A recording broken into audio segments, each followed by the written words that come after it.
ඉන්ද්‍රාණි දකුණු පළාතේ කුඩා ගම්මානයක ජීවත් වූ දුප්පත් කාන්තාවකි. ඇයට අවුරුදු 10ක පිරිමි දරුවෙකු සිටි අතර ඇගේ සැමියා ටික කලකට ඉහතදී හදිසි අනතුරකින් මිය ගියා. එතනින් පසු පවුලේ බර සම්පූර්ණයෙන්ම ඉන්ද්‍රාණිගේ කර මතට කඩා වැටුනේ ඇගේ මව සහ දරුවාව රැකබලා ගත්තේ සැමියා කුලී වැඩක් කර රැගෙන මුදල් වලින් වූ නිසාය. එන්නෙම වැඩිවන ආර්ථික ප්‍රශ්න නිසාම ඉන්ද්‍රාණි විදේශගත වන්නට තීරණය කරන්නේ ඔය අතරවාරයේයි. ඇගේ මව ළඟ පුංචි පුතාව තබා ඉන්ද්‍රාණි කුවේට් වලට ගෘහ සේවයට පිටත්ව යනවා. ඇයගේ නිවස ඉතාම ලොකු නිවසක් වූ අතර ඇය මීට පෙර විදේශ රටක සේවය කර නැති නිසාත් මුල් මාස 6 ඇයට වැඩ කිරීම ඉතාම අපහසු වනවා. කොහොම වුණත් ඇගේ හාම්පුතා ඉතාම කරුණාවන්ත කෙනෙක් නිසා ඇයට නිවසේ වැඩ කරද්දී යම් දේවල් අතපසු වුණත් හාම්පුතායි සියල්ල ඉතාම කරුණාවන්තව ඇයට කියා දෙනවා. කාලය ඉතාම ඉක්මනින් ගෙවී ගියා.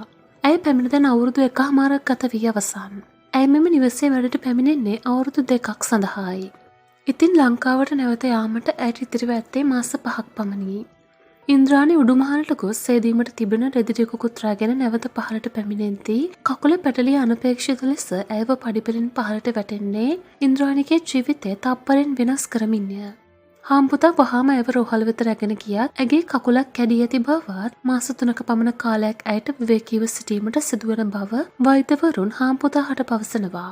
හාම්පුතා මේ බව ඉන්ද්‍රාණිට කියද්දී ඇගේ දැස් වලින් ඉබේටම කඳුළු එන්න පටන් ගත්තේ ලංකාවට ගිහින් කිසිවක් නොකර දරුවාගේ වැඩ සහ තම මවව බලාගන්නේ කොහොමද යන ප්‍රශ්නය ඇගේ සිතට ඒ වෙලාවේ නැගුණ නිසා වන්නට ඇති.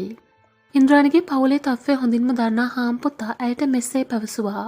ඔබ ඉතාම හොඳ අවංක සේවකයෙක් ඉන්ද්‍රාණි. ඔබට මම නැවත ලංකාවට යාමට ටිකට් පතක් සහ ඉතිරි මාස 5 ඔබේ වැටුප ලබා දෙන්නම්. මාස 3කින් හොඳ වී නැවතත් පැමිණෙන්න. මෙම වචන ටික ඇසුණු ඉන්ද්‍රාණි හාම්පුතාගේ අත් දෙක අල්ලාගෙන හඬා වැටෙන්නට වුණා. ඉතින් මේ සියල්ලම ඉන්ද්‍රාණිට ලැබුණේ ඇගේ අවංකකම සහ වැඩ කරන තැනට ඉතාම ලෙන්ගතුව වැඩ කරපු නිසායි. මේ ගැන ඔබට හිතන දේ පහතින් කමෙන්ට් එකක් දාගෙන යන්න.